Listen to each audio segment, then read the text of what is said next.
आचार्य शंकर के विषय में जान लेते हैं हमारे सहयोगी नीतीश भारद्वाज की इस रिपोर्ट के माध्यम से।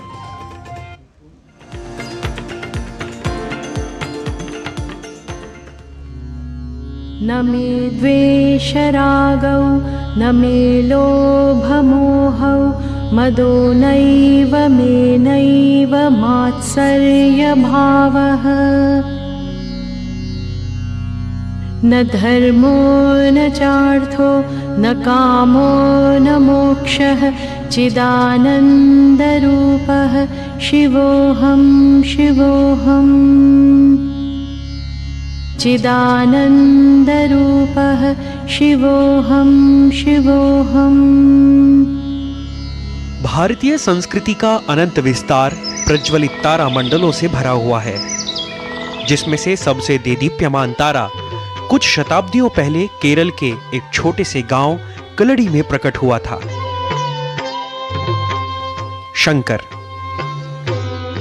हजारों वर्षों की बिखरी हुई सांस्कृतिक विरासत को एक धागे में बांधकर भारत को सांस्कृतिक, आध्यात्मिक एवं भौगोलिक रूप से एकजुट करने वाले आचार्य शंकर केरल के समुद्र से लेकर केदारनाथ के मौन पहाड़ों और ओंकारेश्वर के नर्मदा तट पर आज भी जिनकी वेदांत की ज्ञानधारा प्रवाहित हो रही है,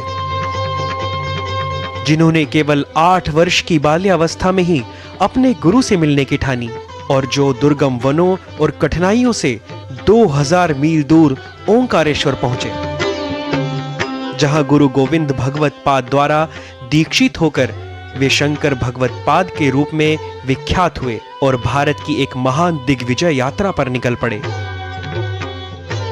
आचार्य शंकर ने भारत के चारों कोनों में 4 महामठ स्थापित किए और अपनी यात्रा में पड़ने वाले असंख्य प्राचीन मंदिरों का पुनरुद्धार भी किया।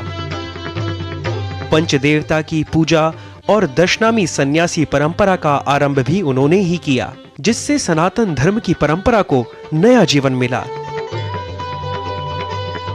शंकर भगवत पाद द्वारा वेदांत ज्ञान से भारत का विराट सांस्कृतिक एकीकरण करने की कृतज्ञता में भारत के सभी आध्यात्मिक परंपराओं ने उन्हें आदि गुरु माना।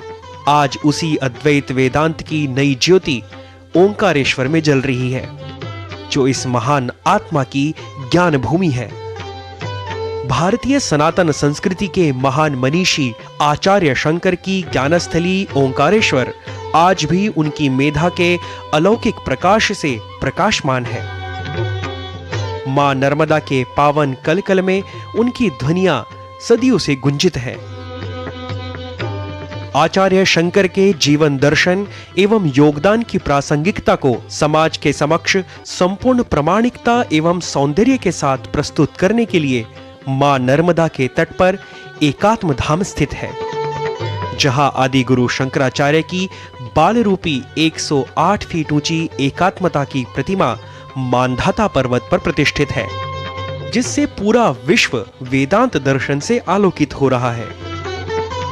एकात्म के वैश्विक केंद्र के रूप में विकसित एकात्म धाम में आचार्य शंकर की बाल रूप की ये प्रतिमा स्टैचू ऑफ वननेस दिव्य और अलौकिक ऊर्जा से विश्व शांति और सद्भाव के संदेश को बल देती है, जो भारतीय सनातन संस्कृति के विराट वैभव एवं आध्यात्मिक भव्यता का प्रकटीकरण करती है।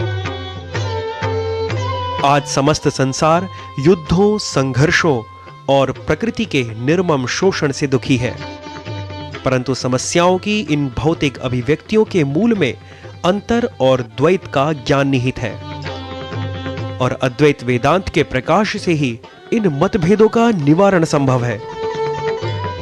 अद्वैत के भाव से ही सकल संसार शांति और आनंद के युग में प्रवेश करेगा। Nitish Bhardwaj, DD news.